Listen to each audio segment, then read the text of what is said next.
어제 추석 명절은 잘 보내셨나요? 모든 성도님들이 가족들과 함께 또 사랑하는 이들과 함께 기쁨과 감사의 시간을 보냈으리라 생각합니다. 요즘에는 명절 문화가 많이 바뀌어가지고 연휴가 시작되면 해외여행을 그렇게 많이 가신다 그래요. 여러분들은 왜 여기 계십니까? 명절은 참 기쁘죠. 설렘도 있고 또 즐거움도 있고 그렇습니다.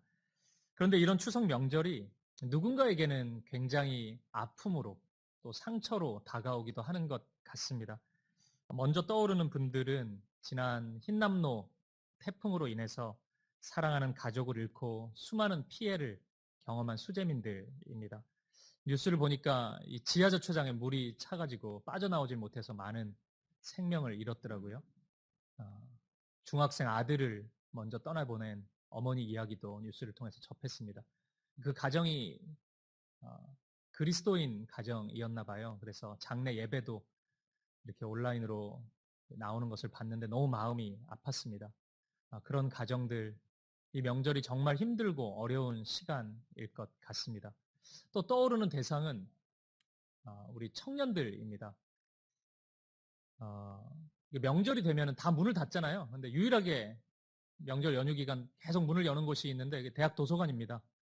우리 취업을 위해서 또 다음 미래를 위해서 준비하는 청년들이 참 많이 있죠. 노량진에 가면은 각종 고시 준비로 수험생활 하고 있는 청년들이 있는데 그 명절이 됐는데 고향에 못 내려가요. 이 청년들은 합격하기 전까지는 웬만해선 내려가지 않습니다. 이 청년들 생각이 많이 나더라고요. 그들에게 이 명절은 참 힘든 시간이겠다. 또 쓸쓸한 시간일 수 있겠다. 이런 생각 해봤습니다. 그리고 또 비록 가족들과 있지만 이 명절 증후군으로 앓고 있는 분들이 있습니다. 우리 각 가정의 며느리들.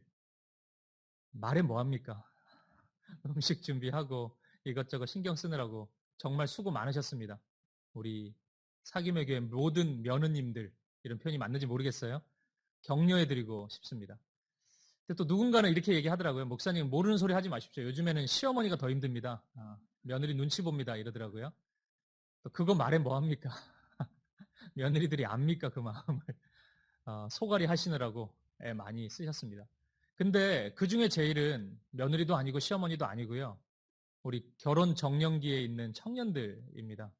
너 결혼 언제 할래? 이 소리가 정말 아프게 다가옵니다. 하기 싫어서 안 합니까?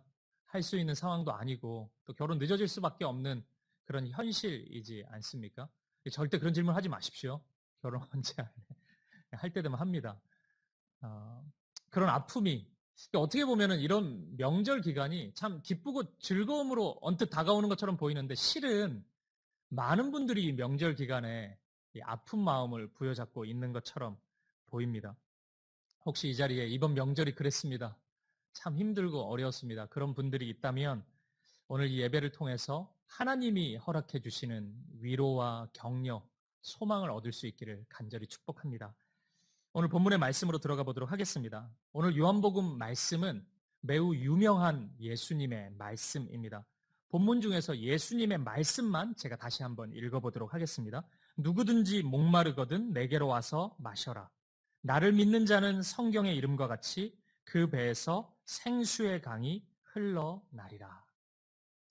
이 말씀은 그냥 아무 생각 없이 읽어도 기분 좋습니다. 채워주고 넘쳐나겠다는 주님의 말씀 아니겠습니까? 그런데 이 말씀을 하신 시점이 조금 흥미로워요.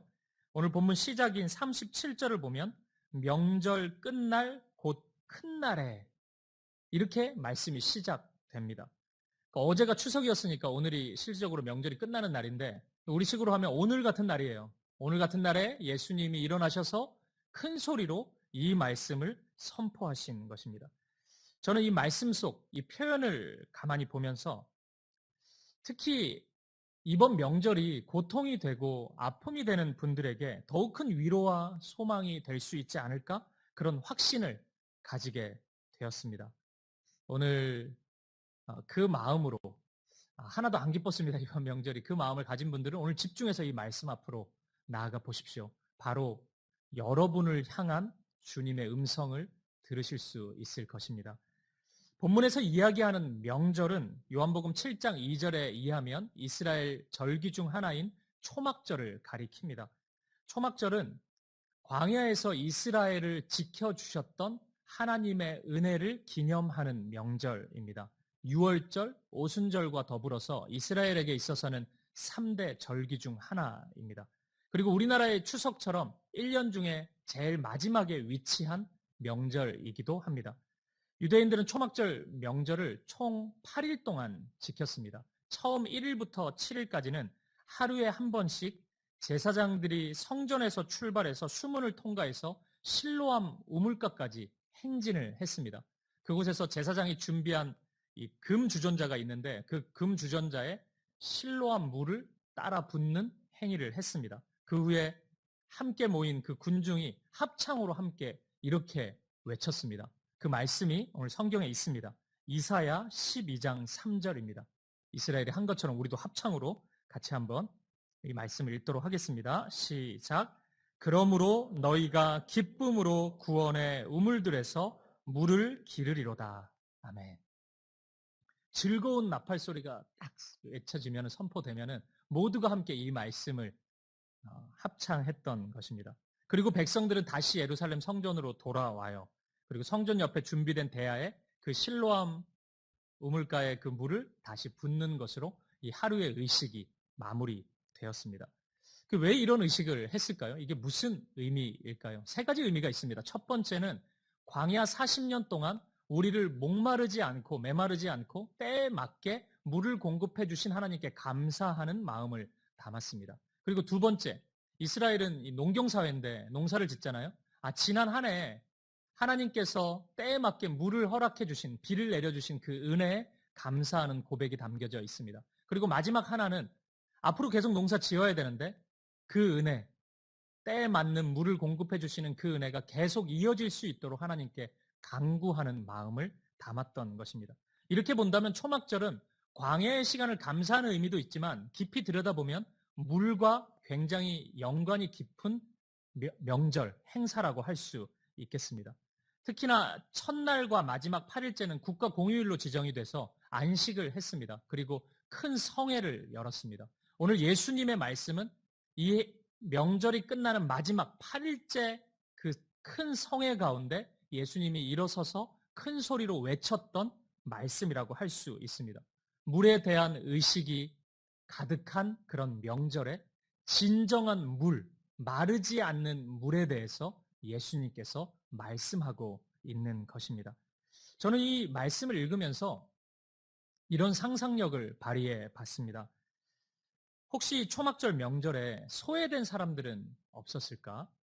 장애를 가지고 있거나 아이가 없거나 농사를 지을 수 없을 정도로 극히 가난을 경험하고 있는 분들, 또 이런저런 이유로 인해서 이 삶의 진정한 갈증, 인생의 갈증을 경험하고 있는 사람들은 없었을까? 그래서 어쩌면 오늘 예수님의 말씀은 바로 그 사람을 향해서, 그 사람을 가리켜서 주신 의도적인 말씀이 아니었을까? 이런 생각을 해 보았습니다. 이런 생각으로 오늘 본문의 말씀을 다시 읽어보니까 이 말씀 속에 그 메마름을 경험하고 있는 한 영혼을 향한 주님의 사랑과 주님의 열망을 볼 수가 있었습니다. 오늘 본문 37절에 내게로 오라는 주님의 말씀은 이 열망의 말씀인 것입니다. 오려면 오고 말라면 말고 오면 좋고 아니면 아니고 이런 말씀이 아니라 꼭 나에게 오기를 바란다.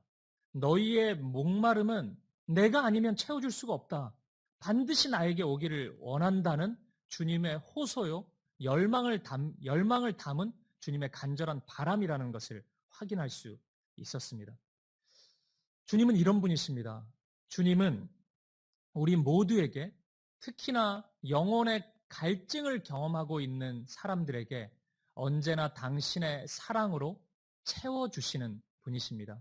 그 주님의 부르심 앞에 정당하게 반응할 수 있는 저와 여러분 되기를 간절히 소망합니다.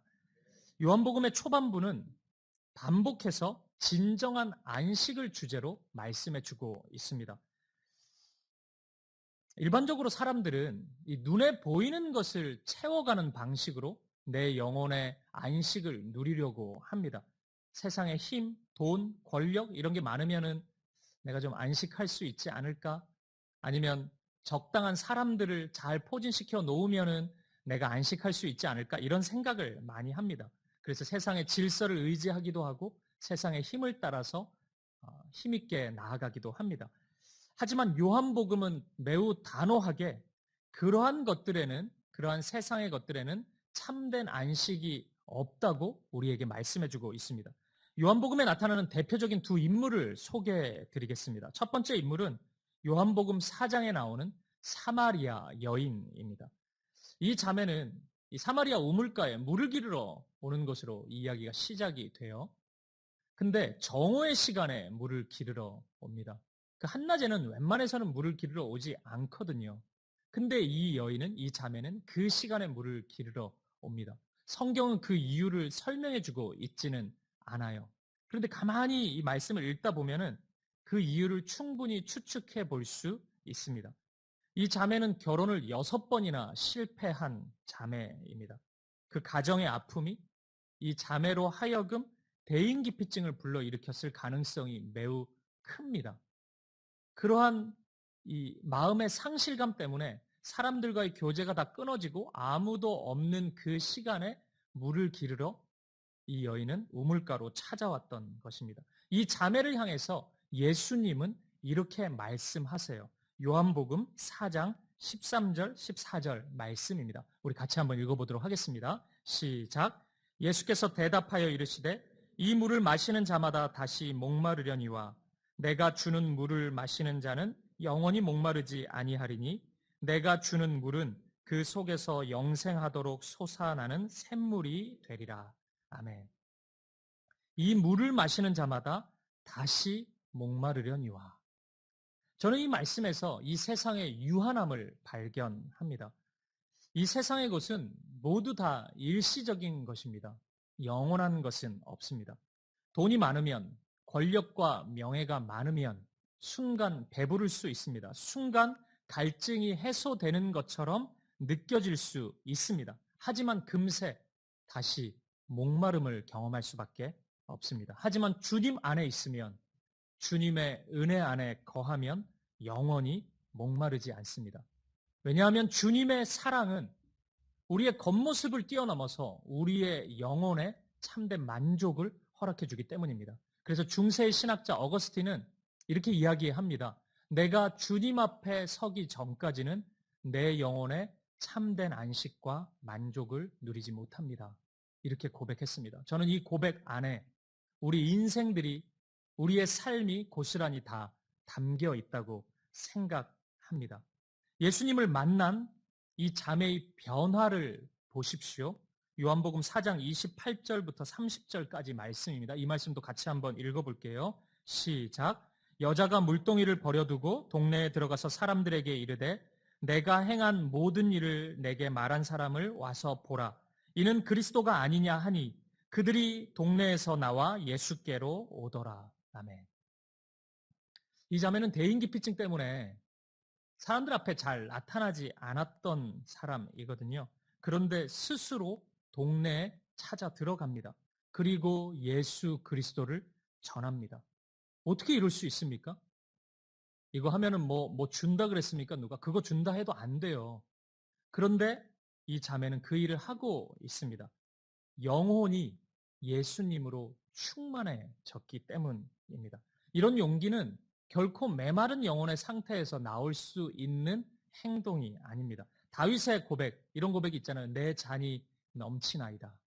비어있는 잔이 가득 채워짐을 경험한 사람만이 이런 변화를 경험할 수가 있는 것입니다. 아무것도 없는데, 잔이 비어있는데 무슨 힘을 가지고, 무슨 용기를 가지고 이런 행동을 할 수 있겠습니까? 이 자매는 그 은혜를 경험한 것입니다. 이 비어있는 잔, 이 자매의 영혼에 메말라 있는 잔을 누가 채워주셨습니까? 돈입니까? 명예입니까? 이 자매가 찾고 찾았던 사람입니까? 아닙니다. 오직 예수님만이 이 자매의 빈 잔을 채워줄 수 있는 분이셨습니다. 예수님입니다. 그리고 예수님이 이 잔을 채워주실 때 회복과 변화가 일어나게 되는 것입니다. 오늘 사마리아의 자매는 이 은혜를 경험하였습니다. 오늘 이 은혜가 필요한 분들이 이 자리에 있습니다. 오늘 여러분에게도 동일한 잔이 채워지는 은혜가 있기를 간절히 축복합니다. 이어지는 요한복음 5장에 베데스다라는 연못에 머물러 있는 형제의 경우도 마찬가지입니다. 이 베데스다라는 이름은 일전에 설교를 한번 했지만 자비의 집이라는 연못입니다. 그런데 이 자비의 집이라는 이름과는 전혀 다르게 무자비한 일들이 많이 일어나고 있었습니다. 전해오는 이야기가 있었어요. 이 연못에 물이 동하는 경우가 한 번 있는데 그때 누구든지 1등으로 이 연못에 들어가는 자는 어떤 질병을 가지고 있더라도 치유를 경험할 수 있다는 이야기가 있었습니다. 그리고 이 믿음이 수많은 사람들을 불러 모았고 이 베데스다의 이 시스템을 통해서 한 작은 사회가 구축되어 있었습니다. 이 형제가 바로 이 질서에 동화된 사람입니다. 베데스다에 자신의 모든 것을 걸었지만 참된 안식과 참된 평안은 조금도 누리지 못하고 있었습니다. 항상 이 생각만 했겠죠. 언제 물이 동하나, 그리고 나는 어떻게 저기를 1등으로 들어가나, 이런 생각만 하고 있었을 겁니다. 그런 시간이 흐르고 흘러 무려 38년의 시간이 흘러버렸습니다. 38년 동안 이곳에 머물렀지만 베데스다에는 여전히 무한 경쟁의 시스템만 작동하고 있었고 이 형제의 영혼은 계속해서 메말라 가고 있었습니다. 이 형제에게 예수님이 찾아오셨습니다. 그리고 회복을 명하십니다. 요한복음 5장 8절부터 9절 말씀입니다. 이 말씀도 같이 읽어보겠습니다. 시작. 예수께서 이르시되 일어나 내 자리를 들고 걸어가라 하시니 그 사람이 곧 나아서 자리를 들고 걸어가니라. 이날은 안식일이니. 네. 이날은 안식일이었습니다. 안식일에 거짓 안식에 속아서 참된 안식을 다 잃어버렸던 이 형제에게 예수님은 진정한 안식, 참된 평안을 허락해 주셨습니다. 진짜 안식일에 진짜 안식을 예수님께서 허락해 주신 것입니다.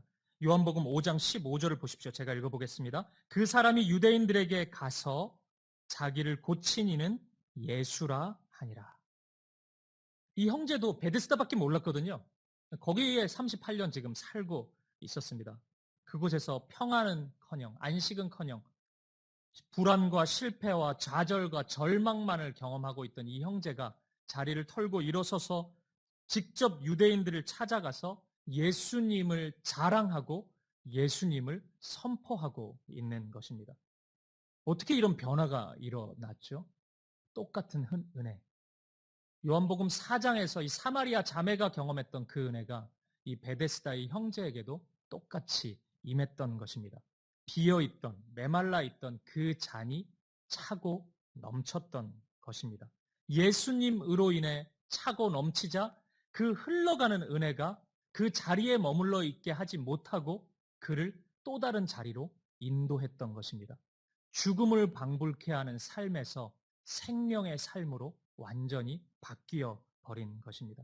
사랑하는 여러분, 오늘 요한복음 4장에 있는 사마리아의 자매처럼 살아가고 있는 분들이 있으십니까? 사람을 의지하고 나의 메마름과 목마름을 사람으로 누군가로부터 채움을 받으려고 애쓰고 헤매는 분들이 있으십니까? 또는 이 요한복음 5장의 베데스다의 형제처럼 이 하나의 작은 질서가 나에게 영원한 안식과 평안을 줄 것이라는 무모한 기대감으로 자신의 인생을 허비하고 있는 분들이 있습니까? 그럼에도 불구하고 참된 안식과 평안을 다 잃어버린 채 메마름과 목마름 가운데 지금 현실을 보내고 있는 분들이 있으십니까? 오늘 여러분에게 예수님이 필요합니다. 오늘 이 이야기의 공통점, 이 두 사람의 공통점이 있다면 메마름과 목마름이겠죠. 하지만 또 다른 공통점은 예수님이 직접 이 두 사람을 찾아오셨다는 것입니다. 이것이 바로 은혜입니다. 실패와 절망과 좌절, 목마름과 메마름 가운데 사막과 같은 인생을 살아갈 수밖에 없었지만 예수님이 직접 이 자매에게, 이 형제에게 찾아오셨습니다. 그리고 내 손을 붙잡으라고 예수님은 말씀하십니다. 오늘 우리가 함께 살펴보고 있는 이 본문의 말씀이 저는 이런 의미라고 생각합니다. 내게로 와서 마셔라. 이것은 주님께 가기 위해서 먼 길을 떠나야 되는 것을 의미하지는 않을 것입니다. 주님이 우리에게 오셨습니다. 주님이 명절 끝날 모든 무리 앞에서 일어서서 큰 소리로 외치십니다. 내가 너희 앞에 있다. 내게 나아와라. 그리고 이 잔을 마시라고 말씀합니다. 내가 채워준 은혜로, 말씀으로, 사랑으로 채워진 이 잔을 먹고 생수의 강이 흘러가는 것을 경험하라고 말씀하십니다. 여러분 앞에 서 있는 그 주님 앞에, 손 내밀어 서 있는 그 주님 앞에 담대함으로 일어서서 그 주님을 붙잡을 수 있는 저와 여러분 되시기를 간절히 축복합니다. 이어서 본문의 다음 절인 요한복음 7장 39절에 주목하고 싶은 표현 하나가 있습니다. 함께 7장 39절을 읽어보도록 하겠습니다. 시작. 이는 그를 믿는 자들이 받을 성령을 가리켜 말씀하신 것이라. 예수께서 아직 영광을 받지 않으셨으므로 성령이 아직 그들에게 계시지 아니하시더라. 아멘. 이 말씀은 우리를 목마르지 않게 하는 생수가 바로 성령님임을 확인시켜 줍니다. 그런데 그 이후의 말씀이 의미심장해요. 예수께서 아직 영광을 받지 않으셨다는 것입니다. 그리고 그 영광을 받으신 후에 성령이 너희에게 임할 것이라고, 그 생수의 강이 흐를 것이라고 말씀하고 있습니다. 그러면 여러분, 예수님께서 받으셔야 되는 영광은 무엇일까요? 어떤 영광을 받으셔야지 성령이 우리에게 임하는 것입니까? 그렇죠. 아무 소리도 안 들렸죠. 예수님의 십자가입니다. 예수님의 죽음입니다. 그러면 왜 이 예수님의 제자인 요한은 이 요한복음을 기록하면서 이 예수님의 죽음을 영광이라고 표현하고 있는 것일까요? 뭐 충격, 실패, 절망 이런 게 딱 뉴스 헤드라인으로 삼기에 좋지 않습니까? 예수님 죽을 건데. 근데 왜 영광이라고 표현하고 있을까요? 보십시오. 세상의 기준으로 보면 예수님 십자가 죽음은 실패로 보일 수밖에 없죠. 어떻게 하나님의 아들이 인간에 의해 죽음을 당할 수 있단 말입니까?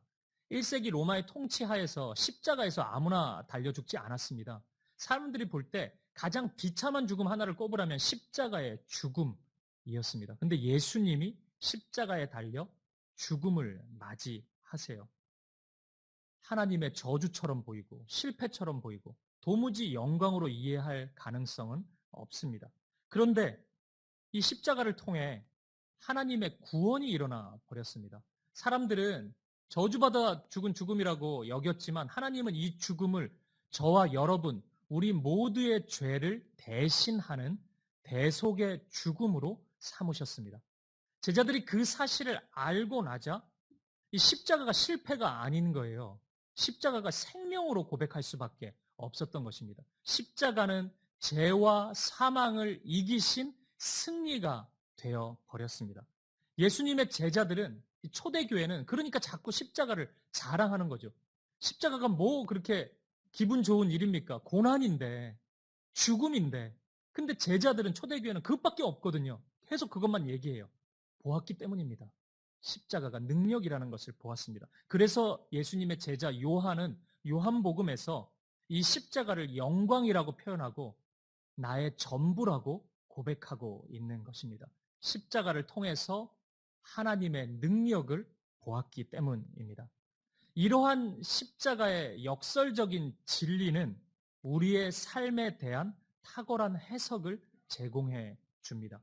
우리가 십자가의 렌즈를 끼고 인생을 걸어가다 보면 우리가 비록 십자가의 길을 걷는다고 해서 잘 되는 일만 일어나지는 않지 않습니까? 그건 저와 여러분의 삶을 통해 증명이 되잖아요. 믿음을 붙잡고 그렇게 애를 쓰는데 왜 우리 아들은 공부를 잘하지 못하는 거예요? 왜 잘 되는 일은 없고 내가 계획한 일들 다 성공하지 않는 것입니까? 그러한 일 일어나거든요. 여기는 하나님 나라가 아니기 때문에 믿음을 가진다 그래서 모든 일이 다 잘 되지는 않거든요. 고난이 있습니다. 그럼 또 세상 사람들 조롱도 있죠. 우리 명절 때 만나다 보면은 가족들 중에 예수 안 믿는 가족 조롱하잖아요. 맨날 그렇게 뭐 유난 떨고 예수 믿더니 뭐가 잘 되냐 네가. 이런 소리도 가끔 듣지 않습니까? 우리의 마음이 무너지죠. 야, 예수 믿는 게 뭐지? 이 십자가의 길을 걷는 게 진짜 진리인가? 내가 무엇을 위해서 이 길을 걸어가지? 이런 마음에 의심이 들 때가 있습니다. 하지만 이런 것들에 속으면 안 되는 거죠.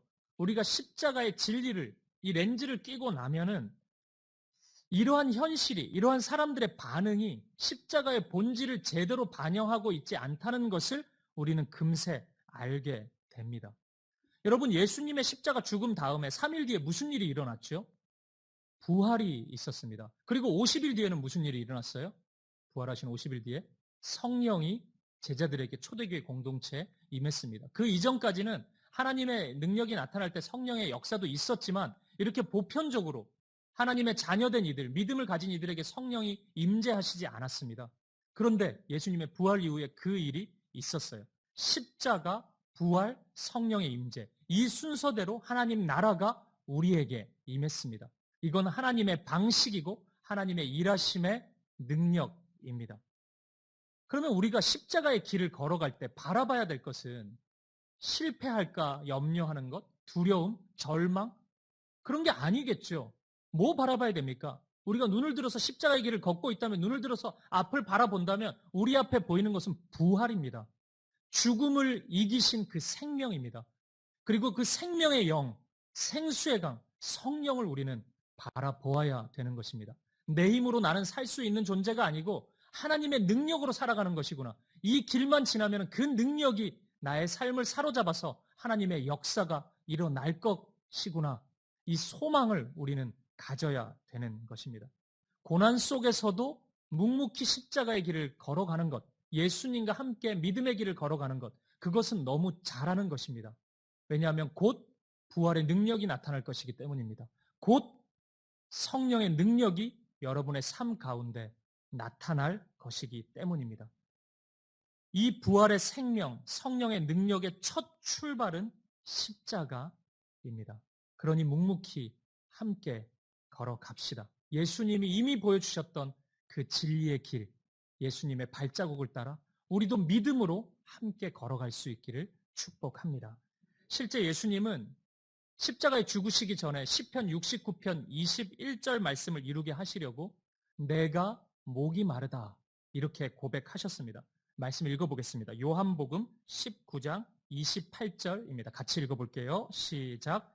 그 후에 예수께서 모든 일이 이미 이루어진 줄 아시고 성경을 응하게 하려 하사 이르시되 내가 목마르다 하시니. 아멘. 예수님이 십자가에서 하신 말씀들은 너무 힘들어가지고 막 고통스러워서 하신 말씀들이 아닙니다. 뭐 인간이셨으니까 그런 고통도 있으셨겠죠. 그런데 예수님이 십자가에서 하신 모든 말씀들은 구약 성경의 말씀이었습니다. 내가 목마르다 이것도 사람들은 아이고 목이 되게 마르나 보다 이렇게 생각했겠죠. 하지만 하나님의 말씀이 응하게 하려고 이루어지게 하려고 예수님이 이 말씀을 하셨습니다. 목마름의 고난은 십자가의 출발이었습니다. 그리고 하나님의 일을 이루어가는 과정에 반드시 필요한 일들입니다. 십자가는 생명을 향한 첫 관문인 것입니다. 사랑하는 여러분, 믿음 안에 거하고 있는 분들이 만나는 고난은 하나님의 일을 이루기 위한 과정인 것을 믿으시기 바랍니다. 반드시 그렇습니다. 하나님은 그 일들을 우리가 겪는 그 경험을 결코 헛된 것으로 무의미한 것으로 사용하지 않습니다. 하나님 나라의 영광을 위해서 하나님의 역사를 위한 재료로 반드시 사용할 것입니다. 믿음으로 걸어가십시오. 부활의 생명을 소망하고 기대하고 성령을 사모하면서 믿음의 길을 돌아서지 말고 끝까지 걸어갈 수 있는 저와 여러분 되시기를 간절히 축복합니다. 마지막으로 한 가지만 더 나누도록 하겠습니다. 어떤 분들은 이런 예수님의 치유의 말씀, 회복의 말씀 앞에서 내가 처해 있는 일들을 훨씬 더 크게 여기는 분들이 있습니다. 웬만해야 회복이 되지.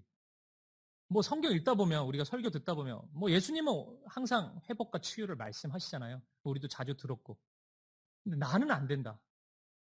뭐 그 말씀은 알겠는데, 뭐 주일이니까 또 목사님 말씀도 이해는 되는데, 지금 내 상황, 내 현실을 타파할 그런 은혜가 나한테 임한다? 불가능하죠.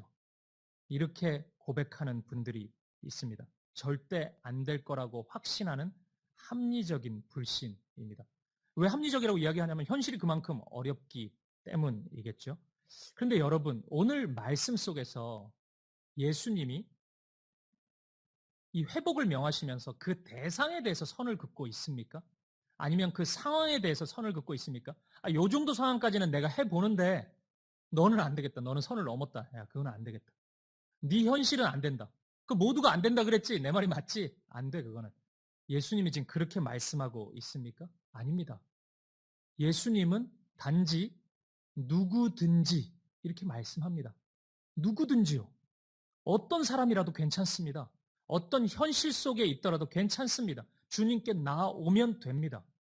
지금 예수님이 말씀하시는 이 생수의 강의 축복, 이 치유와 회복의 축복은 대상을 가리지 않습니다.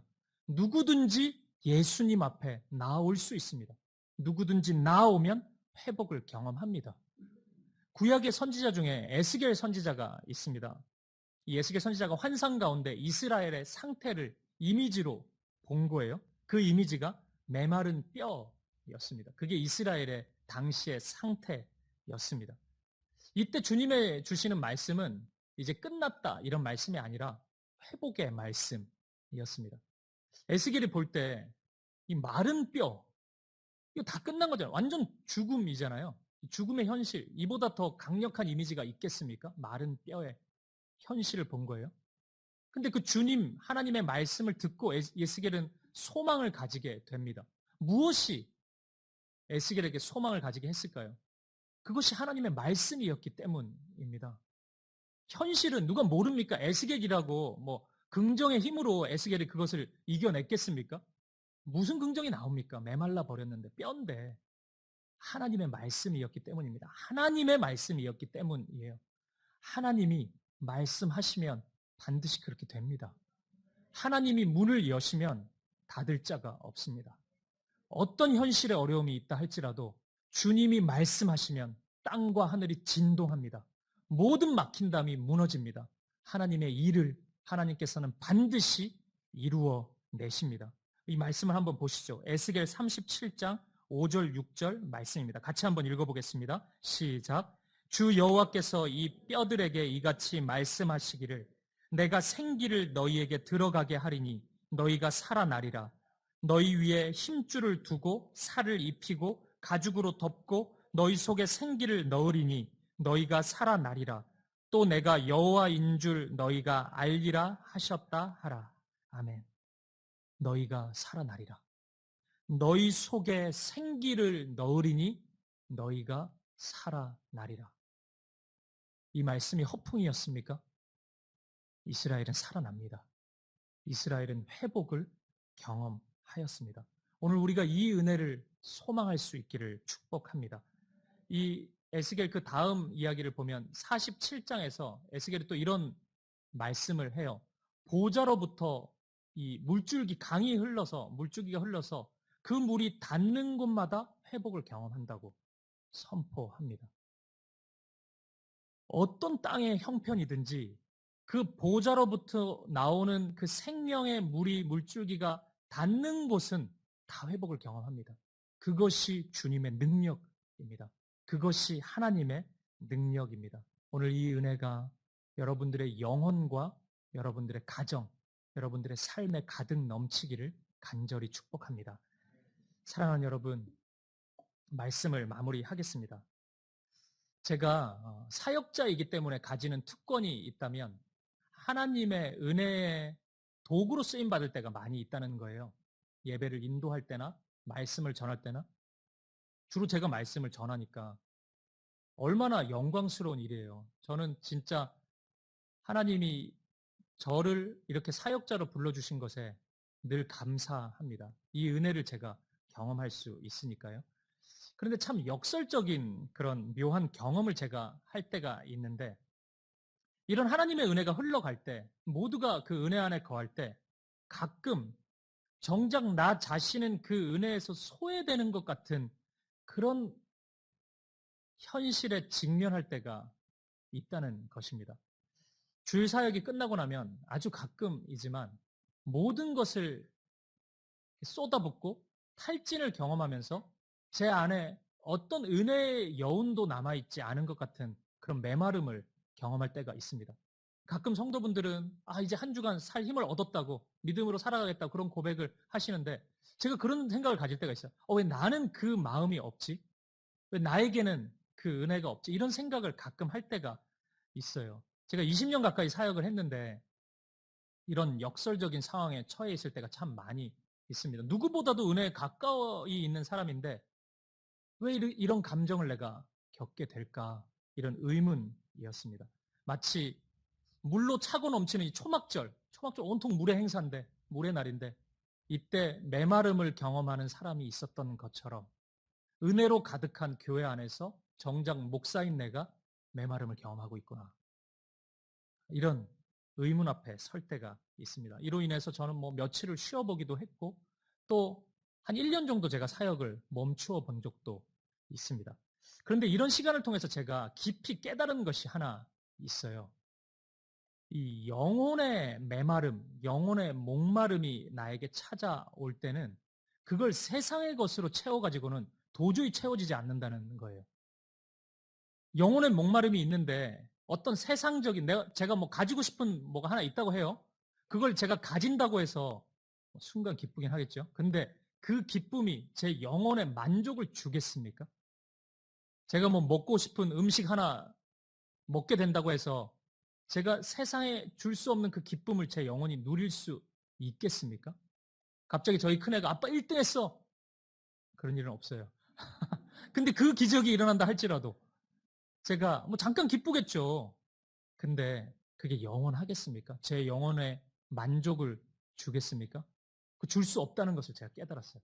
이 당연한 진리를 제가 이 사역 20년 동안 제가 종종 찾아오는 메마름의 시간을 통해 알게 됐어요. 그 어떤 것으로도 채워지지 않아요. 오직 예수님 앞에 나아갈 시간입니다. 함께 예배를 드리는 무리 속에 있는 것이 아니고 그 예배를 인도하는, 집례하는 사람 정도로 서 있는 것이 아니고 내가 예배자가 되어서 내가 하나님 앞에 나 홀로 단독자로 서야 되는 시간인 것입니다. 하나님이 나에게 은혜를 채워주실 때 제가 다시 일어설 수 있다는 것을, 힘을 낼 수 있다는 것을 알게 되었습니다.